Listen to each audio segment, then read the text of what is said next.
আজকে যে গাছটি নিয়ে কথা বলবো সেটা হচ্ছে এপিসিয়া ভ্যারাইটি ফ্রেম ভায়োলেট। এই গাছটি অনেকে অনেক নামে পরিচিত হলেও অনেকে বলে কার্পেট প্ল্যান্ট, আবার অনেকে এটাকে ইনডোর প্ল্যান্টও মেনে থাকে। তবে গাছটি মূলত প্রচুর পরিমাণে এয়ার পিউরিফায়ার এবং প্রচুর পরিমাণে অক্সিজেন প্রদান করে থাকে।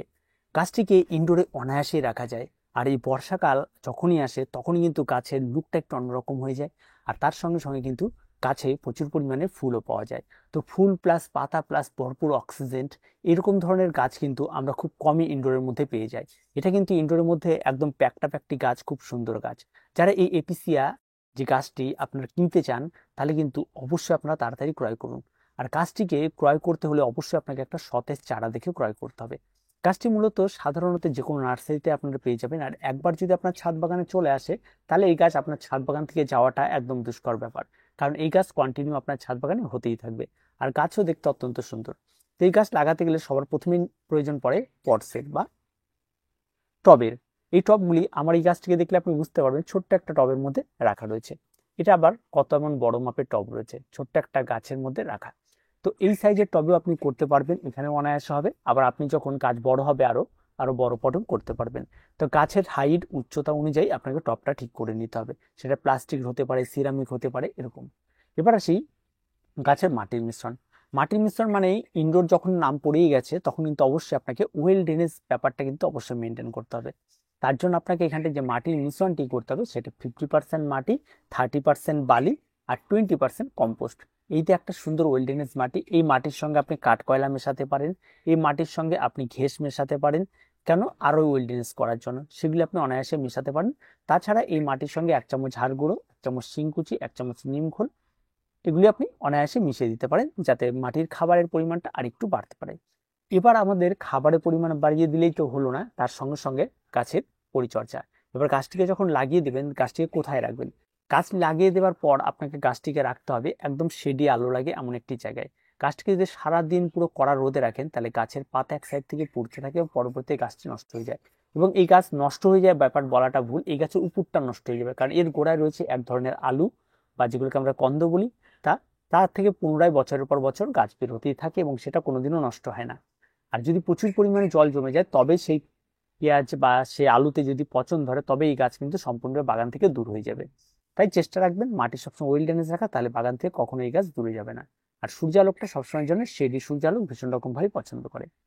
জল যেহেতু গাছের গোড়াতে আলু হচ্ছে, তাই জলটা আপনাকে একটু বুঝে শুনে দিতে হবে। অতিরিক্ত জল জমে গেলে আলু পচে যেতে পারে। তাই সবসময়ের জন্য গাছের উপরে শুকিয়ে এলে তবে গাছে জল প্রয়োগ করুন, অন্যথায় বারবার করে জল প্রয়োগ করার কোনো প্রয়োজন নেই। এবার আসি ফার্টিলাইজার। ফার্টিলাইজার এই সমস্ত গাছে তেমন কিন্তু লাগে না। এই সমস্ত গাছগুলিতে মাসে একদিন করে একটা মিক্স খাবার, যেমন হাড় গুঁড়ো, শিংকুচি, নিমখোল, এগুলি মিশিয়ে নেবেন। আর তার সঙ্গে একটু ভার্মি দিয়ে মিশিয়ে নিয়ে 1 চামচ করে গাছে প্রয়োগ করুন। এতেই যথেষ্ট। আমার এই ছোট্ট গাছে আমি এটাই প্রয়োগ করব, আজকেও আমি এটাই প্রয়োগ করব, এর বাইরে কোনো কিছু নেই। আর যেহেতু ছোট্ট, এখনো গাছটি সেভাবে বড় হয়নি, তার জন্য কিন্তু গাছে তেমন এখন আমি রিপোর্টও করছি না, আপাতত এখানেই থাকছে। যেহেতু এখন দেখছি গাছে কড়ি এসছে, তাই কড়ি আসা অবস্থায় রিপোর্ট কখনোই না, ফুল হবে, তারপরে যখন দেখবো আর ফুল হওয়ার সম্ভাবনা নেই তখন এখান থেকে রিপোর্ট করব। এবার আসি চারা তৈরি। চারা তৈরি এখান থেকে অনায়াসে আপনি কাটিং থেকে চারা তৈরি করতে পারবেন। যখন দেখবেন এই সমস্ত ব্রাঞ্চগুলি প্রচুর পরিমাণে বেরিয়ে গেছে, তখন যে কোনো ব্রাঞ্চকে কেটে আপনি বালিতে হোক, মাটিতে হোক, যে কোনো একটা জায়গায়, জলে বসাবেন না, জলে এই গাছ পচে যায়, যে কোনো একটা জায়গায় আপনি এটাকে বসিয়ে রাখবেন, দেখবেন অনায়াসে সেখান থেকে চারা তৈরি হয়ে গেছে। চারা তৈরি হতে 7 থেকে 10 দিন সময় লাগে রুট বেরোতে। এতটাই সহজ একটা পরিচর্যা। আর তার সঙ্গে সঙ্গে এই সমস্ত গাছে যেই ব্যাপারটি থাকে সেটা হচ্ছে পোকার আক্রমণ। প্রচুর পরিমাণে শুঁয়োপোকার আক্রমণ ঘটে, তার জন্য অবশ্যই আপনাকে পেস্টিসাইড রাখতে হবে। তার জন্য আপনি সুপার কিলার রাখতে পারেন, নিম তেল রাখতে পারেন, যেটা আপনার পছন্দ। আপনি স্প্রে করে দেবেন সপ্তাহে একদিন, তাতে যথেষ্ট। ফাঙ্গাল আক্রমণ তেমন খুব একটা বেশি ঘটে না, তবে মাঝে মধ্যে ঘটতে পারে। যখন ঘটবে, ওই গোড়াতে আলুতে একটু ঘটে, তখন মাঝে মাঝে একটু অ্যান্টিফাঙ্গাল ব্লাইটক্স একটু প্রয়োগ করলে যথেষ্ট। আর তেমন কোনো পরিচর্যা নেই, অত্যন্ত শুকিয়ে একটি গাছ এবং খুব সুন্দর। ইনডোরের মধ্যে একদম প্যাকটা ইনডোর, যার ফুল রয়েছে, যার গাছের পাতা সুন্দর, যে গাছটি লো সানলাইটে বেশ ভালো পারফরমেন্স করবে। আর তার সঙ্গে সঙ্গে ভরপুর অক্সিজেন আপনি পাচ্ছেন, প্লাস এয়ার পিউরিফায়ার। এতগুলো কিন্তু একসঙ্গে কম্প্যাক্ট একটা গাছ, সেটা কিন্তু এই এপিসিআই দিতে পারে। আর তাছাড়া কিন্তু চট করে এত কিছু কম্প্যাক্ট গাছ কিন্তু চট করে পাওয়া যায় না।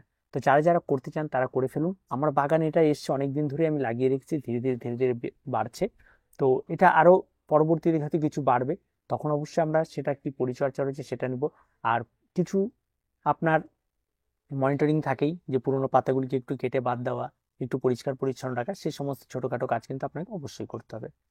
তো আজকে এই পর্যন্ত, দেখা হচ্ছে পরবর্তী ভিডিওতে। প্রত্যেকে ভালো থাকবেন, প্রত্যেকে সুস্থ থাকবেন, চ্যানেলটিকে অবশ্যই সাবস্ক্রাইব করে রাখবেন।